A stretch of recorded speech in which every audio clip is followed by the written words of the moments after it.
Government అంటే day 1 నుంచి కాదు అధ్యక్ష, మా కన్వీనియన్స్ లో వీఆర్ స్టార్టింగ్ అనేటువంటిది మేము క్లియర్ గా చెప్తా ఉంటే అవన్నింటికీ వాళ్ళు ఎందుకు బాధపడుతున్నారో నేను పదే పదే చెప్తా ఉన్నా అధ్యక్ష. ఈ రాష్ట్రంలో ఆర్థిక విధ్వంసం జరిగింది.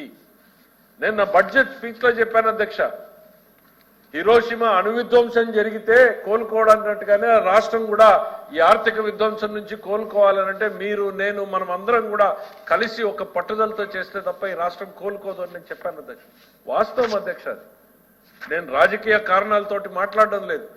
రాష్ట్రంలో ఉన్నటువంటి పరిస్థితుల్ని ఒక సెకండ్ మీ అందరికీ కూడా వివరించాలనేటువంటి ప్రయత్నంతో మీ అనుమతితో కేవలం 4 స్లైడ్లు పెట్టాము అధ్యక్ష.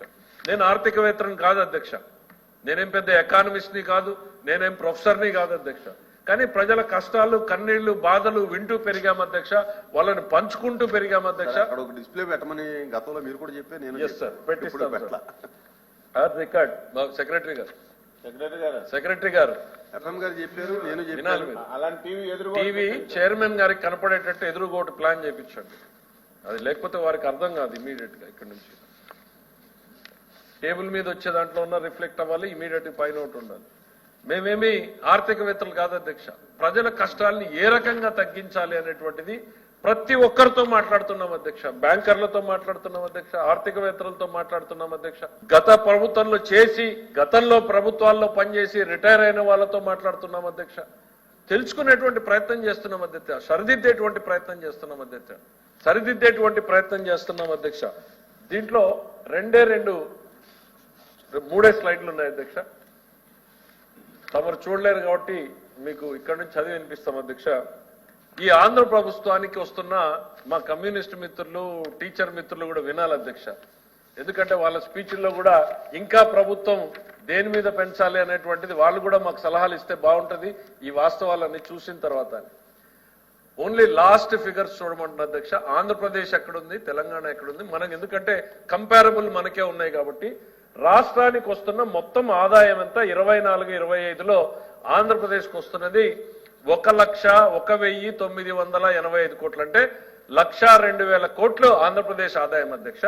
తెలంగాణకు వస్తే ఎంత ఉందంటే 1,73,000 కోట్ల ఆదాయం. ఉద్యోగస్తుల జీతభత్యాల మీద ఎంత ఖర్చు పెడుతున్నాం అనేటువంటిది దీంట్లో పెట్టాం అధ్యక్ష. 89,000 కోట్ల రూపాయలు ఆంధ్రప్రదేశ్ ఖర్చు పెడుతోంది, అంటే 87% ఖర్చు పెడుతున్నాం. తెలంగాణకు వచ్చినప్పటికి 51,000 ఖర్చు పెడుతోంది, 31% ఖర్చు పెడతా ఉన్నారు. ఫిగర్స్ మనం ఆడిటెడ్ ఫిగర్స్ తీసుకున్నాం. ఒకవేళ పెరుగుంటే ఇంకొక 5,000 6,000 వాళ్ళకు కూడా పెరుగుండొచ్చు. డిఫరెన్స్ చూడండి అధ్యక్ష. 22-23లో 100% పెట్టాం అధ్యక్ష. అంటే మనకి ఎంత ఆదాయం వచ్చిందో మొత్తం ఆదాయాన్ని కూడా జీతభత్యాలకే ఖర్చు పెట్టినటువంటి పరిస్థితి అధ్యక్ష. దాన్ని ఇవాళ 87% అధ్యక్ష. అంటే జీతాలు ఇవ్వడానికి తప్ప ఈ రాష్ట్రంలో ఏ ఒక్క పని చేయడానికి కూడా ఇప్పుడు రాష్ట్ర ప్రభుత్వం చేస్తున్నటువంటి ఆదాయం సరిపోదు అధ్యక్ష. ఈ వాస్తవాన్ని అందరూ కూడా గమనించాలి అధ్యక్ష. Next slide. మనకు కేంద్రం నుంచి మనకు వస్తున్న వాటాలు ఎంత అనేటువంటి చూస్తే అధ్యక్ష 24-25 వేలకు కానీ 52,000 కోట్ల రూపాయలు మనకు వస్తుంది అధ్యక్ష. దీనికి ఎగనెస్ట్ గా మనం కట్టాల్సినటువంటి అప్పులు వడ్డీలు ఎంత ఉన్నాయనేటువంటి చూస్తే అధ్యక్ష 65,962 కోట్లు అధ్యక్ష. అంటే దాదాపు 13,000 కోట్లు మనం మైనస్ అధ్యక్ష. Next slide.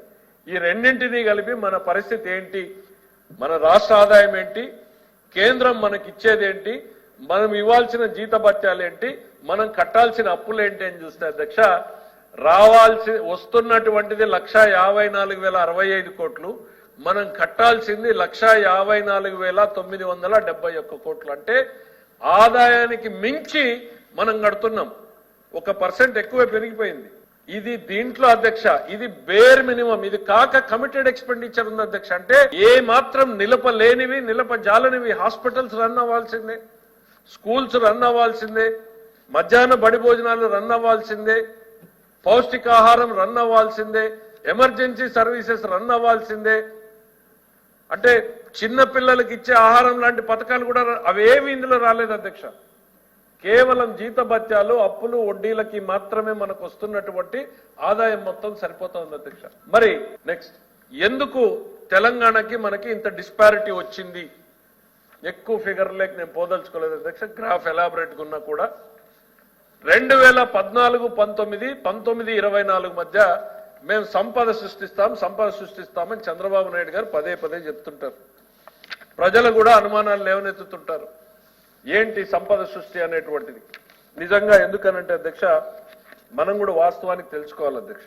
జీతాలకే సరిపోతున్నటువంటి పరిస్థితుల్లో మరి రాష్ట్రాన్ని ముందుకు తీసుకెళ్ళడానికి మనకున్న మార్గం ఏంటి అని చూస్తే, చంద్రబాబు నాయుడు గారు గతంలో ఏదైతే చెప్పారో ఇప్పుడు అదే అధ్యక్ష. ఈ జీడీపీలు కానీ, జిఎస్డిపిలు కానీ, సంపద సృష్టించడం కానీ సామాన్యుడికి అర్థమయ్యే పదాలు కాదు అధ్యక్ష. సామాన్యుడికి అర్థమయ్యేటువంటి భాషలో నేను చెప్పాలనుకుంటున్నది అధ్యక్ష, నా ఊర్లో నాకు 5 ఎకరాలు ఉంది అధ్యక్ష. నా 5 ఎకరాల్లో నేను వేరుశెనగ వేస్తే 50 బస్తాలు పండిస్తాను అధ్యక్ష. నాకు ఆదాయం ఎంత వస్తుంది అధ్యక్ష? ఆ 50 బస్తాలు మార్కెట్లో అమ్ముకునేది నా ఆదాయం. ఒకవేళ దాని మీద నేను అప్పు తీసుకోవాలి అనుకునేటువంటి పరిస్థితి వస్తే 50 బస్తాల మీద కూడా ఈడు కదా అధ్యక్ష, వాళ్ళు కూడా చూస్తాడు కదా రైతు పరిస్థితి ఏంటని. 15 బస్తాలు 20 బస్తాలకు సరిపడా ఇచ్చేటువంటిది నాకు అప్పు పుట్టే సామర్థ్యం అధ్యక్ష. అదే మన ఎఫ్ఆర్బిఎం లిమిట్ అధ్యక్ష. మన జిఎస్డిపి నా 50 బస్తాలు నా జిఎస్డిపిలో జీడిపిలో అనుకుంటే నాకు అప్పు పుట్టే ఎఫ్ఆర్బిఎం లిమిట్ ఎంత అంటే ఆ 10 బస్తాలకు 15 బస్తాలకు సంబంధించి. ఇక్కడ మీరు ఎగ్జాంపుల్ ఒక్కటి చూడండి అధ్యక్ష. చంద్రబాబు నాయుడు గారు 14, 19లో ఉన్నప్పుడు రాష్ట్రం 13.5% అభివృద్ధి చెందింది అధ్యక్ష. 19, 24కు వచ్చేటోడికి 10% పడిపోయింది అధ్యక్ష. ఈ 3% ఎంత తేడా మన జీవితాల్లో వస్తుంది అని అంటే, నేను 50 బస్తాలు పండించే దగ్గర కష్టపడి 80 బస్తాలు పండించాను అనుకోండి అధ్యక్ష, ఆదాయం పెరిగినట్టే కదా అధ్యక్ష. అంత మేరకు నాకు అప్పు పుట్టే సామర్థ్యం పెరిగినట్టే కదా అధ్యక్ష.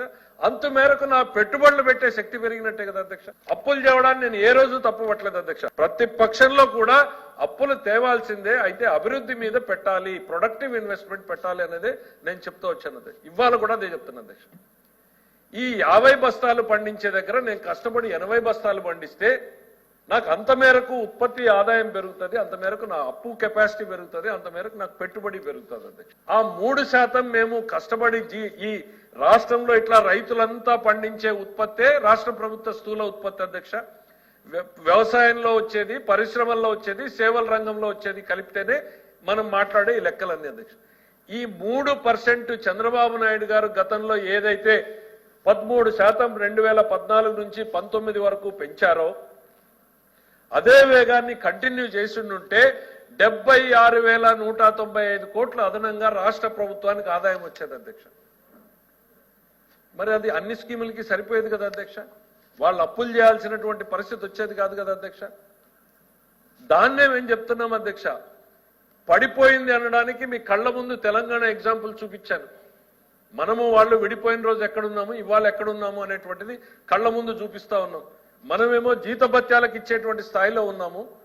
సరే, వాళ్ళకి మిగిలిన ప్రాబ్లమ్స్ వేరే ఉన్నాయి, కానీ వాళ్ళ ఇన్కమ్ లెవెల్స్ ఏ స్టేజ్లో ఉన్నాయి, ఆ గ్రోత్ రేటును పడగొట్టుకోకపోతే ఎట్లుంటది అనేటువంటిది మేము చెప్పేది. సంపద సృష్టి అన్న ఇదే, జిఎస్డిపిలు, జీడిపిలు మేము ఏం మాట్లాడినా కూడా ఒకరి మీద ఆధారపడకుండా మన మీద మనం కష్టపడదాం.